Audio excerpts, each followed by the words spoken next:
역사가 반복되는 것이 아니다. 사람이 반복하는 것이다. 로널드 제임스 리드, 미국의 자벽부 주유소 직원입니다. 그는 주유소에서 25년간 자동차를 수리했고 백화점에서 17년간 바닥을 쓸었습니다.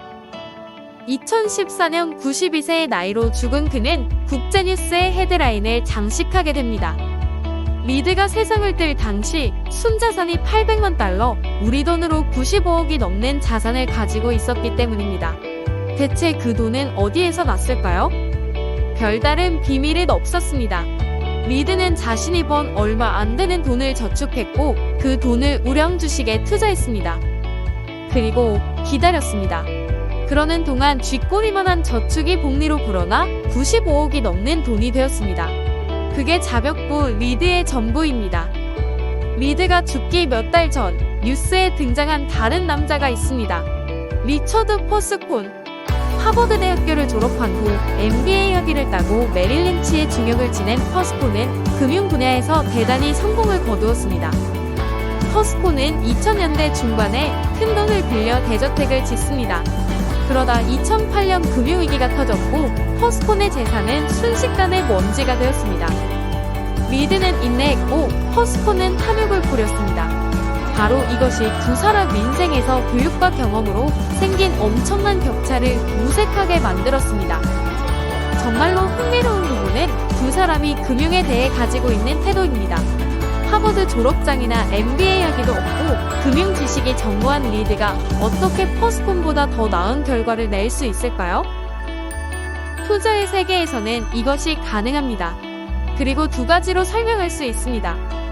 하나는 금융 성과는 지능이나 노력에 상관없이 운에 좌우된다는 것이고 다른 하나는 금융 성공에는 과학보다는 심리가 더 중요하다는 것입니다. 과학은 물리학이라는 법칙을 따르지만 금융은 사람들의 심리와 행동을 따르기 때문입니다.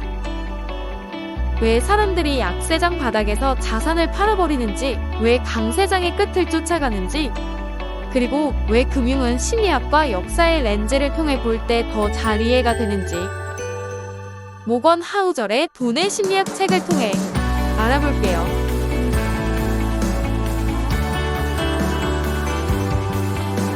빌 게이츠가 어떻게 부자가 되었을까요? 그는 컴퓨터가 있는 중등학교에 다녔는데 당시 이런 학교는 전 세계에 몇 대지 않았다고 합니다. 학교의 교사였던 빌 두걸은 학생들이 세상 경험 없이 책으로 공부하는 것은 충분하지 않다고 생각하였고 고가인 컴퓨터를 임차로 사용할 수 있도록 요청합니다. 빌 게이츠는 인근 대학원에서조차 사용하지 않는 첨단 컴퓨터를 중학교 2학년 때 사용하게 됩니다. 빌은 컴퓨터를 가지고 마음껏 창의력을 폭발시켰고 함께했던 폴에게 이야기합니다. 포춘 500대 회사를 운영하면 기분이 어떨 것 같아? 언젠가 우리도 컴퓨터 회사를 갖게 될 거야. 2005년 빌 게이츠는 이야기합니다. 만약 레이크사이드 중등학교가 없었다면 마이크로소프트도 없었을 겁니다. 그는 100만 명 중 1명밖에 누리지 못한 유리한 출발점에 서 있었던 것이죠. 반면 빌 게이츠의 친구 켄트는 100만 분의 1의 확률로 등반 사고를 당합니다. 빌 게이츠의 행운과 켄트의 리스크는 똑같은 힘이 똑같은 강도로 서로 반대 방향으로 작용했습니다. 이는 우리가 살면서 맞닥뜨리는 모든 결과가 단순히 개인의 노력 말고도 여러 가지 힘에 의해 좌우된다는 현실을 보여줍니다. 100% 우리의 행동이 100% 우리의 결과를 좌우하기에는 세상이 너무 복잡하기 때문이죠. 노벨 경제학상을 수상한 로버트 실러에게 물었습니다. 투자와 관련해 우리가 알 수 없는 것들 중 당신이 가장 알고 싶은 것은 무엇인가요? 결과가 성공적일 때 행운의 정확한 역할이요. 지구에서 5번의 빙하기는 어떻게 왔을까요? 이는 아주 작은 조건의 변화로 발생했습니다. 여름이 충분히 덥지 않아 지난 겨울에 온 눈이 녹지 않으면서 눈이 쌓이게 됩니다.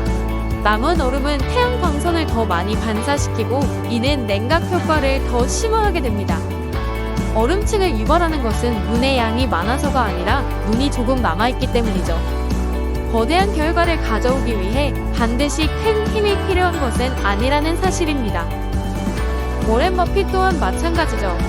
그의 순자산은 845억 달러이지만 그중 842달러는 그의 50번째 생일 이후에 축적된 것입니다.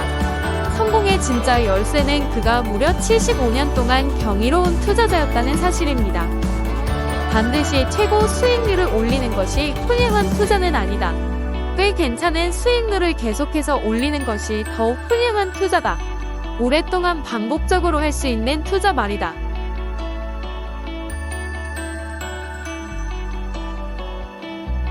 (1929년 10월) 모두가 훗날 블랙 먼데이라고 부르는 그날, 한 주식 트레이더가 집에 들어오면서 환호합니다. 그의 천재성과 행운이 들어맞아 주가 하락에 도박을 건 것이죠. 주가 대박을 친 리버모어는 자신감에 넘친 나머지 점점 더 큰 베팅을 했고 감당할 수 없는 빚을 지게 됐으며 결국 주식시장에서 모든 것을 잃었습니다. 그는 부자가 되는 데는 뛰어났으나 부자로 남는 데는 서툴렀습니다. 이 이야기는 다음에 교훈을 남깁니다. 돈을 버는 것은 버는 것이다. 이를 유지하는 것은 별개다. 돈을 버는 것은 리스크를 감수하고 낙천적 사고를 하고 적극적 태도를 갖는 등의 요건이 필요합니다. 그러나 돈을 잃지 않는 것은 정반대의 재주를 필요로 합니다. 겸손해야 하고 돈을 벌 때만큼이나 빨리 돈이 사라질 수 있음을 두려워할 줄 알아야 합니다. 번 돈의 일부는 행운의 덕임으로 겸손해야 하죠. 그리고 생존해야 합니다. 포기하는 일 없이 오랫동안 살아남는 능력이 복리의 힘을 이끌어낼 수 있는 가장 큰 능력입니다. 복리는 참 나무를 키우는 것과 같습니다.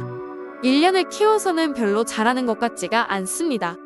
그러다 10년이면 의미 있는 차이가 생기고 50년이면 대단한 무언가를 만들어낼 수 있습니다. 대단한 성장 뒤에는 누구나 겪게 되는 예측 불가능한 오르막, 내리막을 견디고 살아남아야 합니다. 워렌 버핏은 빚에 흥분하지 않았고 패닉에 빠져 주식을 파는 일 없이 14번의 경기 침체를 견디고 살아남았습니다.